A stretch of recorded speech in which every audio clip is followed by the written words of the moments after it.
Alors, bonjour tout le monde. Merci de me donner l'occasion d'échanger avec vous quelques minutes. Vous savez, la gouvernance numérique au Cégep de la Pocatière, ça s'inscrit dans une approche systémique. Pour moi, une approche systémique, ça présuppose de mettre en relation différents éléments.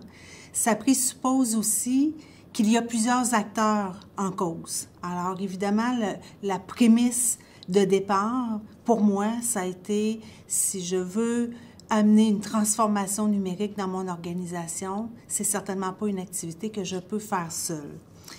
On a adopté au Cégep de la Pocatière une démarche assez structurée.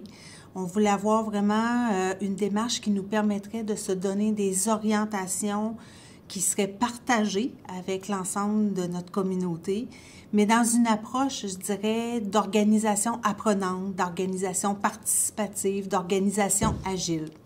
Alors, en amont de nos travaux internes, on a, dans un premier temps, partagé, tout l'ensemble de mon équipe de direction, on a partagé avec des collègues de notre réseau d'enseignement, notre ordre d'enseignement au Québec, qui est le Cégep, qui est l'enseignement collégial.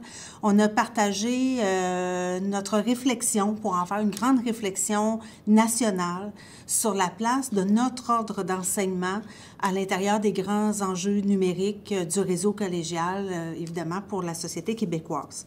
On a aussi participé à des travaux, on va dire, interordres, donc des maisons d'enseignement du primaire jusqu'à l'université, dans un contexte un peu plus régional, avec différents partenaires, toujours sur le numérique, dont notamment un partenaire qu'on vous a déjà présenté dans le cadre des travaux du projet Ange, qui est FADIO, pour la formation à distance interordre. Bien entendu, le gouvernement du Québec a donné le coup d'envoi par son plan d'action numérique en enseignement supérieur qui s'échelonne de 2018 à 2023. Et lorsqu'il a lancé ce plan-là, il a lancé aussi l'invitation à tous les établissements d'enseignement, donc notre Cégep, à s'inscrire dans cette mouvance-là de façon à établir notre propre plan d'action à l'interne. Alors, nos travaux interne, je vous dirais, le coup d'envoi, ça a été par notre conseil d'administration qui a tracé la voie en nous donnant une orientation stratégique qui nous amenait plein de défis, c'est-à-dire relever l'ère du numérique, mais par une stratégie, je dirais, intégrée. Alors, pour y arriver, évidemment, on a fait l'analyse de nos forces, de nos faiblesses, de nos menaces, de nos opportunités. Puis j'en profite pour dire que nos travaux qu'on a fait, la réalisation de nos travaux, les échanges qu'on a eus avec les partenaires du projet Ange ont été dans la colonne des plus au niveau de nos forces. Donc, on a dressé notre portrait de la situation.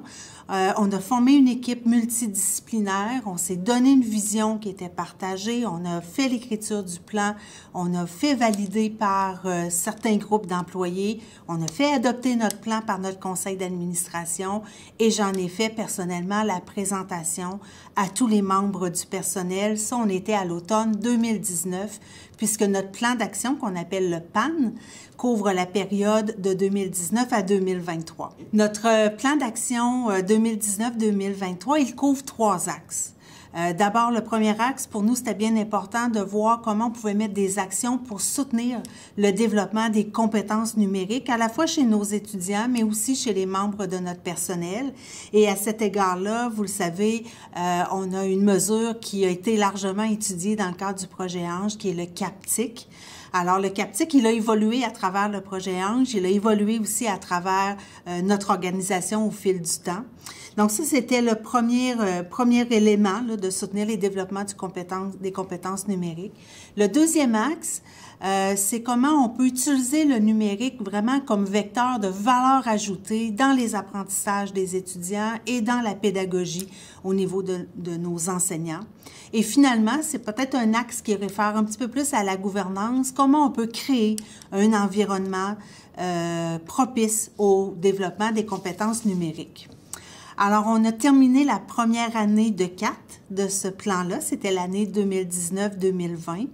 Si j'avais à en faire un court bilan, je vous dirais d'abord que, pour une fois, le contexte de la COVID-19 aura été positif en termes d'accélérateur de mise en œuvre de ce plan-là.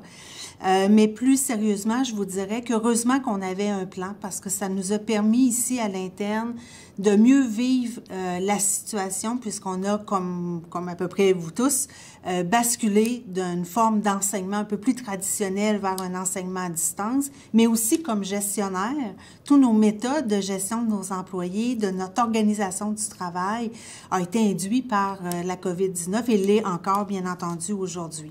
Donc, je pense qu'on prend actuellement la pleine mesure de tout le potentiel qu'offre le numérique, mais aussi la pleine mesure de tous les défis que ça occasionne pour la gouvernance dans nos établissements.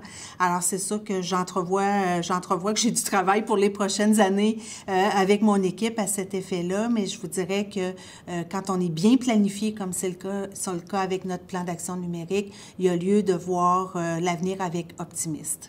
Voilà, et je termine, si vous me le permettez, puisque je ne suis pas présente avec vous pour cette dernière activité, pour vous remercier chaleureusement pour les beaux échanges qu'on a eus à travers ce projet-là.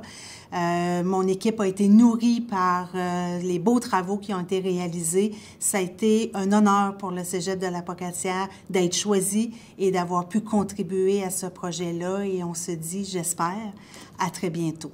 Merci.